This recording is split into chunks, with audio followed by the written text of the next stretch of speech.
害群的士四處作惡，好司機有苦自己知。咦，落咗客經過的士站都唔停車，點解嘅？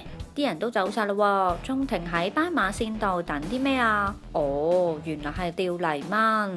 澳門截到的士，星星都識坐大啲啊！家下講起的士，人人都起晒槓，俾啲害群之馬搞臭晒業界個朵。其實一班年老嘅的士司機都覺得好心痛，亦都深受其害。不過的士嘅亂象，我哋老一輩咧講都好唔睇唔過眼，亦都好心痛。搞到今日咁嘅情形咧，好大責任係政府造成。嗰個監管嘅機構擺咗交通事務局之後咧，仲比以前更衰啊！以前全部警察都可以罰，以前仲好。老鼠一定怕貓嘅，冇咗啲貓看住啲老鼠，都算作反咯。凌晨3點鐘揸嗰部車就去威尼斯西門嗰度，佢落咗個客，跟住就再過客，因為嗰班人入去搞事啊！咁當佢一駛出去咧，就好似黑社會圍攻住佢。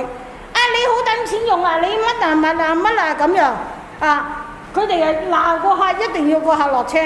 咁作為嗰個司機，佢見到咁樣啊，喂，先生你落車啦。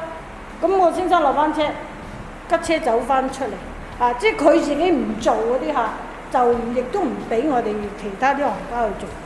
7、8年前我哋已經發覺有啲咁嘅行為，我哋曾經都話要交嗰啲名單俾佢，但係佢反而話佢哋已經掌握晒，仲清楚過我哋。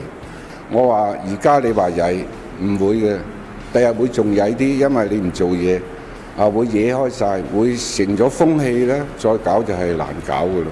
咁奈何佢都係要等到呢1、2年先至醒覺開始做。